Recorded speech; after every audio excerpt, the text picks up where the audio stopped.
वनस्पति, आप हजारों हजार साल से इस धरती पर जीवित हैं, रक्षा कर रहे हैं हमारी मिट्टी और पानी का, साफ कर रहे हैं हमारी हवा को, आश्रय दे रहे हैं हजारों पशु पंछियों को और कीट पतंगों को। इसलिए आप ही मेरे देवता हैं, मेरा नमन स्वीकार करें।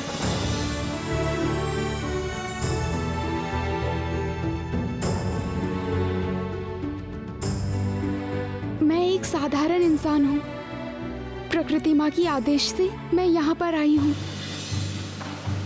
काल राक्षस प्रकृति के नियमों को तोड़ रहा है। उसने जियोंगांग को अपने पास बंदी बनाकर रखा है। हे महान वनस्पति, मुझे पता है आप भी प्रकृति के सेवक हैं, प्रकृति का आदर करते हैं, इसलिए उसकी रक्षा के लिए अपने सामर्थ्य के हिसाब से प्रयास करते हैं। प्रकृति माँ की इच्छा अनुसार मैं काल राक्षस के कैद से जियोंगांग को बचाकर ले जाने आई हूँ। आप मेरी मदद कीजिए, आशीर्वाद दीजिए कि मैं अपने लक्ष्य को प्राप्त कर सकूं।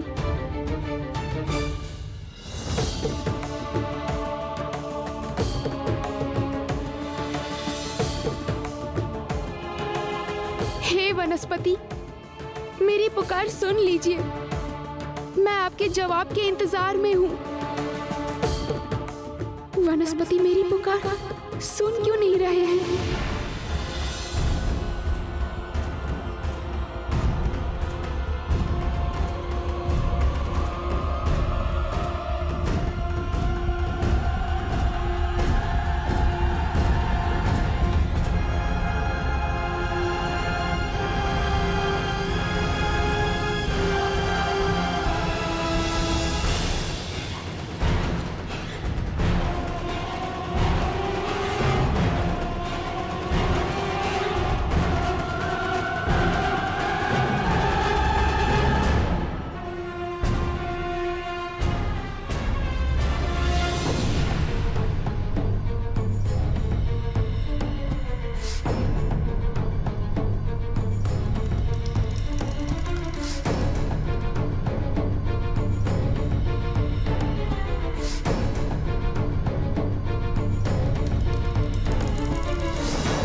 क्या राक्षस सेना ने तो हमें चारों तरफ से घेर दिया है, हम पे जाल भी डाल दिया है।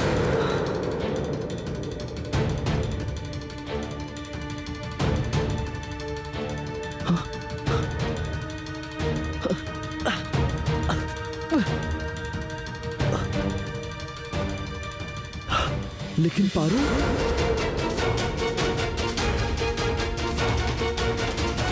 पारुल कहाँ है? वो क्यों नहीं दिख रही?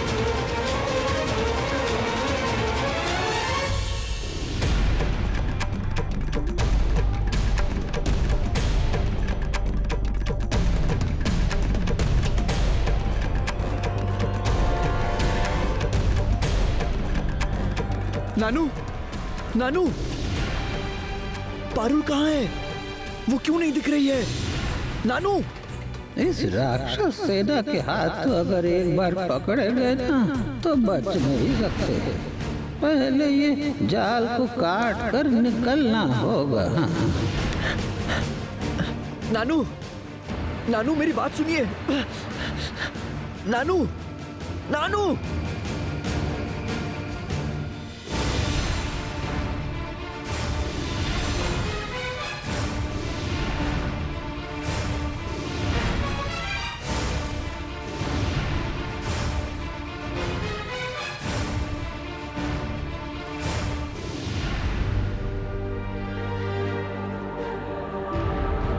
वनस्पति तो जवाब ही नहीं दे रहे हैं। ऐसा रहा तो मैं जियोंगांग के पास जाऊंगी कैसे और उसे बचाकर लाऊंगी कैसे? हे वनस्पति, क्या आपको मेरी पुकार सुनाई दे रही है? अगर आपका साथ ना मिला तो मैं जियोंगांग को उस काल राक्षस के चंगुल से किसी भी कीमत पर नहीं बचा पाऊंगी। कृपया मेरी विनती सुन लीजिए वनस्पति, मेरी मदद कीजिए।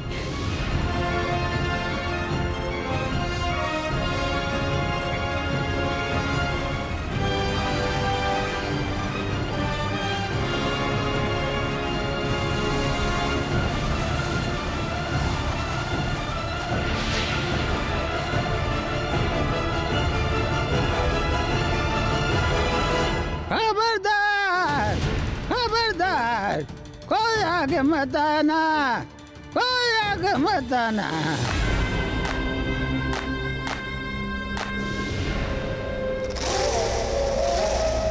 क्या बात है? वाह!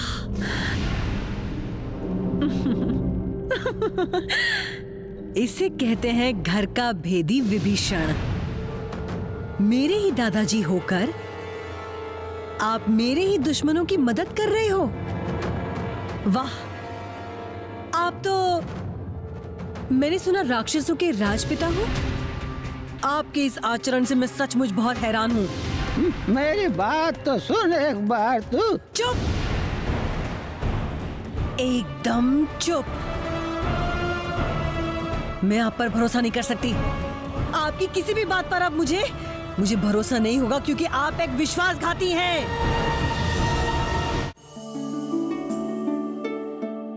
विजयी भव। तुम्हारी इच्छा अवश्य पूरी होगी। प्रणाम, प्रणाम हे वनस्पति। सामने देखो, तुम्हारे सामने इस तने में है मेरी डफली।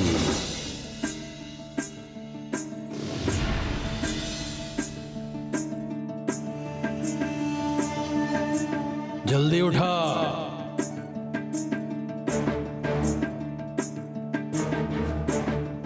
डरो मत, फिक्र मत करो, ये डफली तुम्हारे काम ही आएगी। उसे तने में से निकालो।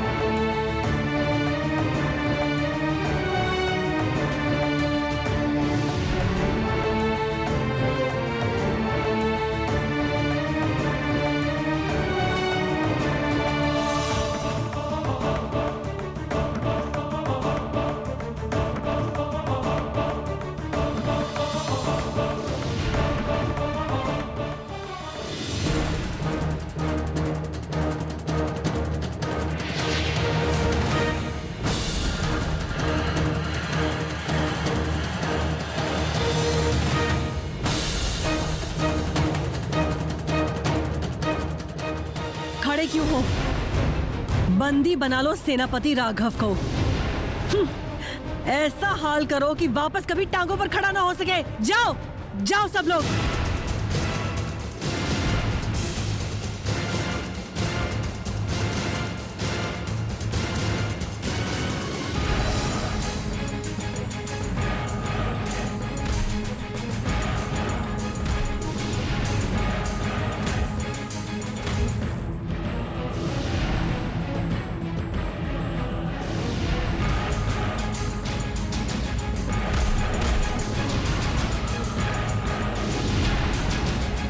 सब मिलकर एक साथ आक्रमण करो सेनापति पर। जाओ, जाओ सब लोग।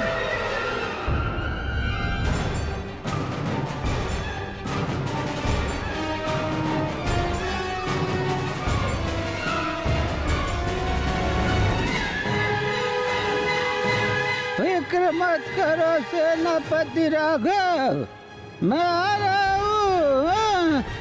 डरना मत, भूलना नहीं, राक्षस अभी भी कमजोर है। हाँ।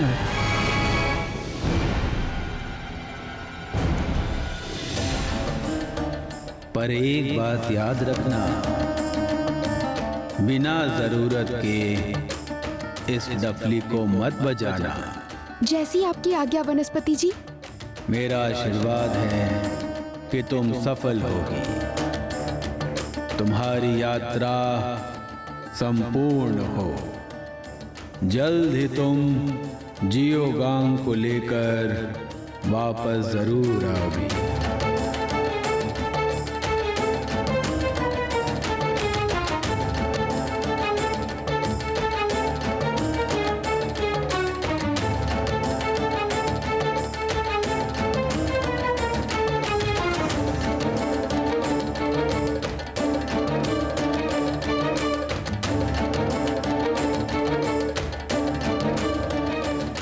इस युद्ध में मुझे सफल होना ही पड़ेगा। जियोंगांग को अपने साथ लेकर ही लौटूंगी मैं।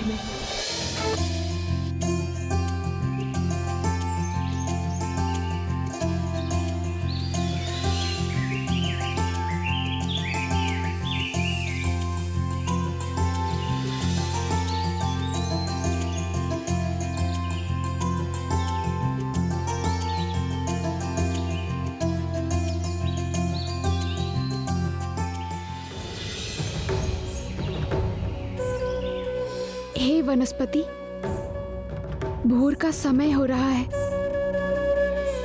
इसलिए अब मुझे काल राक्षस को ढूंढने के लिए जाना होगा। चलती हूँ।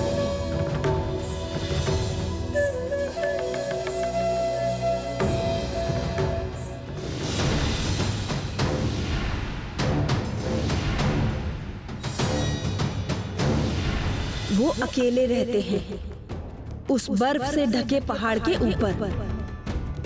उनका नाम है काल राक्षस। उस काल राक्षस ने एक चंचल उफनती नदी को अपने पास बंदी बना रखा है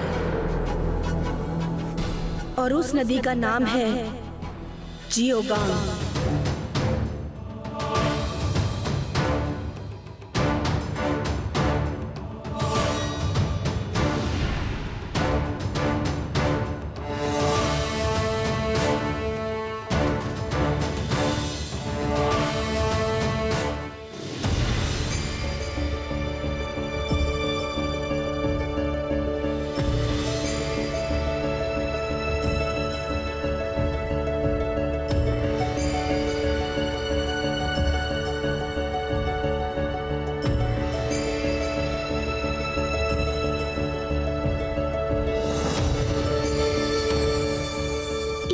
ऊंचे पहाड़ पर मैं आखिर चढ़ूंगी कैसे?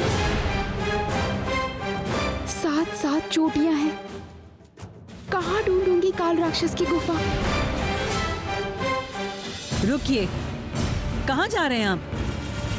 किसे बचाने जा रहे हैं आप? मेरे दुश्मनों को? बड़ा प्यार उमड़ रहा है।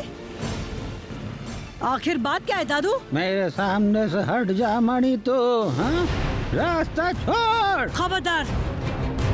आप मेरे दुश्मनों की मदद करेंगे और मैं आपको छोड़ दूंगी, आपने सोचा? अगर आपको मेरे दुश्मनों की मदद करनी है तो पहले मेरे साथ मुकाबला करना होगा।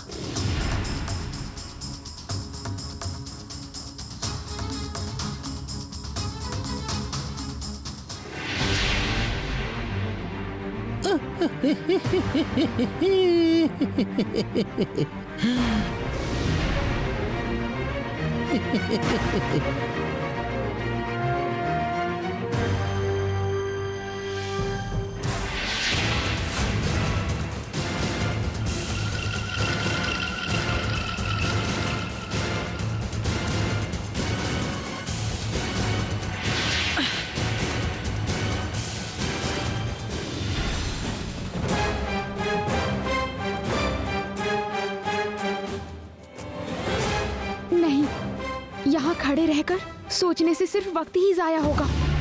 कहीं ना कहीं तो गुफा मिल ही जाएगी। मुझे अच्छे से ढूंढना होगा।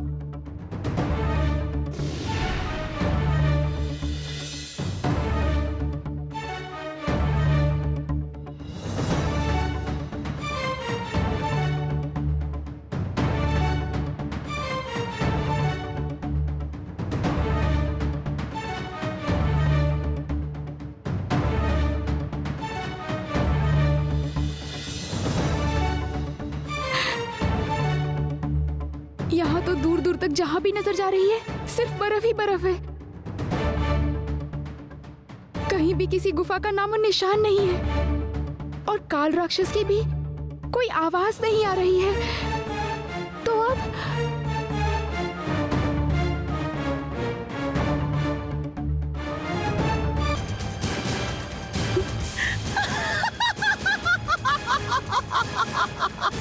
हाथ और पैरों पर बेड़ियां बांधकर ले चलो यहाँ से।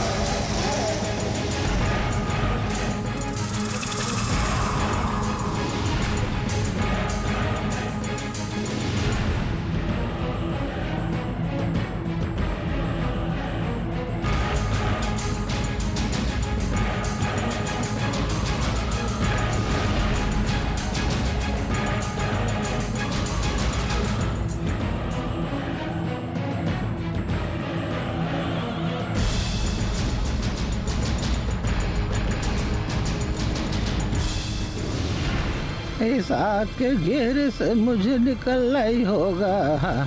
सेनापति को मुझे बचाना ही होगा। मेरी पारुल ने मुझे जो जिम्मेदारी सौंपी है।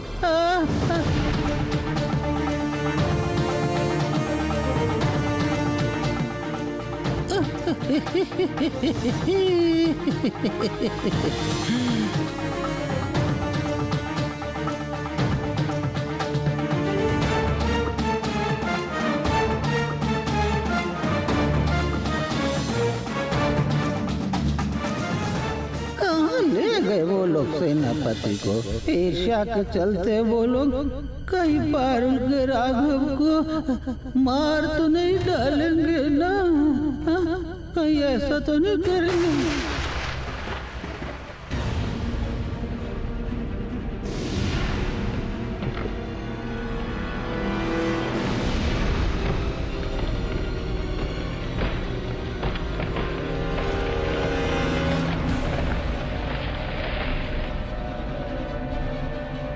द्वार बंद।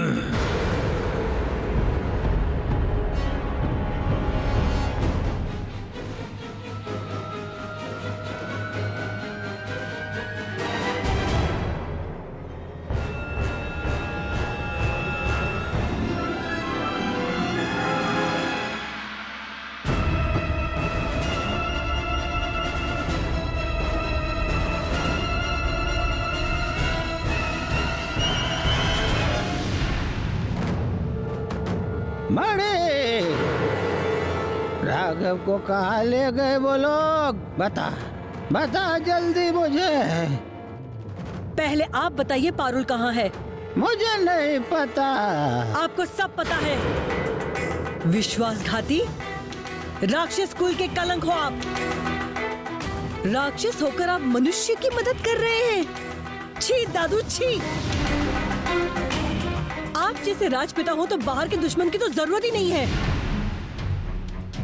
सब कुछ जानने के बावजूद आपने उन्हें पिताजी के पास बंदी बनाने के बजाय उस पद्मावती की बेटी पारुल और उस राघव की मदद की। मैंने जो किया ना सब भला सोच कर ही किया है। हाँ, तू और तेरे पिताजी हिडिंब मल्लर जैसे कुछ मतलबी शक्ति लोभी राक्षसों की वजह से दुनिया खत्म हो जाए, ऐसा मैं कभी नहीं चाहता था और अभी भी नहीं चाहता हूँ। हाँ, और तुम लोग जो चाहते हो ना वो मैं होने नहीं दूंगा। रुकिए, और एक बात भी आपके मुंह से सुनना नहीं चाहती। आप जैसे विश्वासघाती का जिंदा रहकर कोई फायदा नहीं है।